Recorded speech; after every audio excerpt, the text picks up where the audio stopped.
Hi, it's Chris here. Welcome back to lesson 5. So here we're talking about string interpolation. And this is going to be a really fun and easy lesson, not much to it. So first of all, let's do a quick reminder of how we were doing this before. So let's say you have a variable called score, and there is 150 in score. And you want to print out that statement. So you're going to use the print keyword followed by your score is, and if you want to display dynamically 150, you would use comma and then the variable name.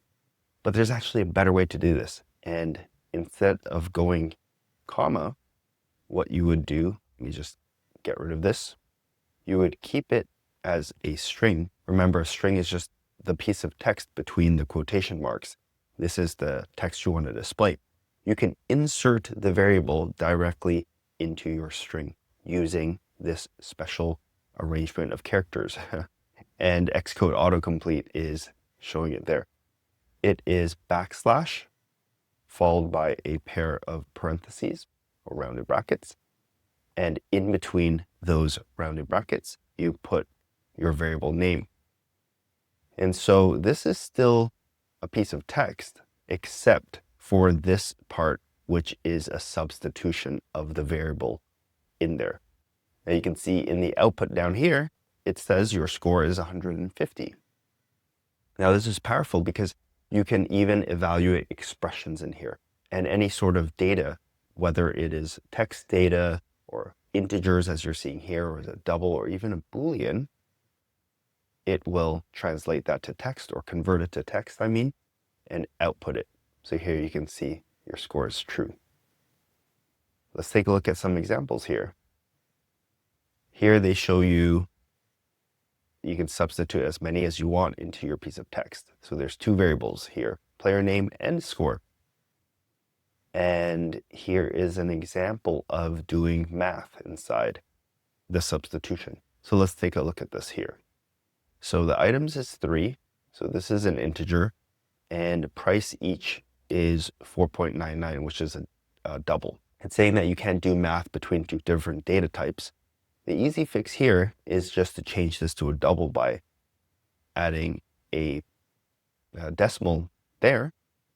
Or you could actually, this is where if you want to disambiguate this, you can say this is actually a double, right? And explicitly say that this is a double variable. So like that, it's doing math in here.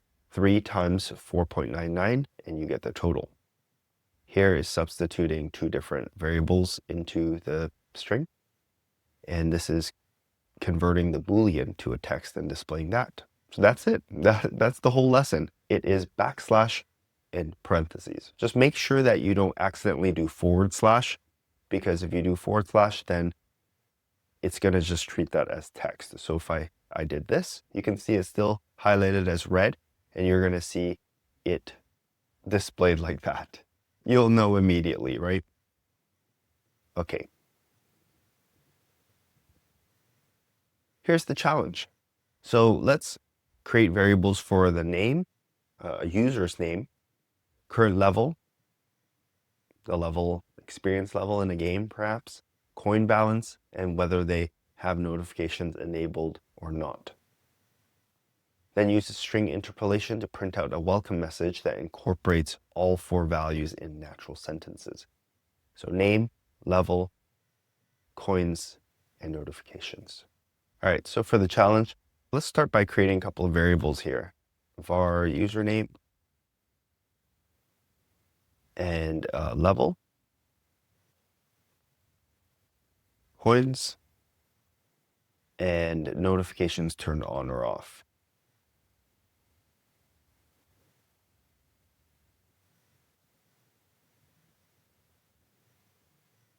So the sentence would be print hello, and then we're going to insert the name here. So let's use this username. Your level is, we're going to again insert that. Level.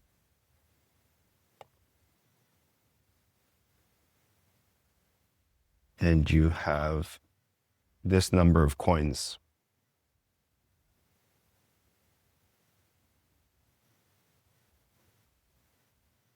Your notifications status is currently set to, and then we can output this notifications enabled. So if we run that, you can see all of the variables are inserted. Add a period right there. So that's how you do the challenge. I'd recommend you try that out for yourself so you get the hang of it. And for the AI stuff, there's just a little bit more practice. So doing these two, this one will give you a little bit more practice. This one will give you some more understanding. Here's another prompt to practice it. Again, you can use this AI panel right here and paste those prompts in and dive deeper into this lesson. All right, I'll see you in the next one.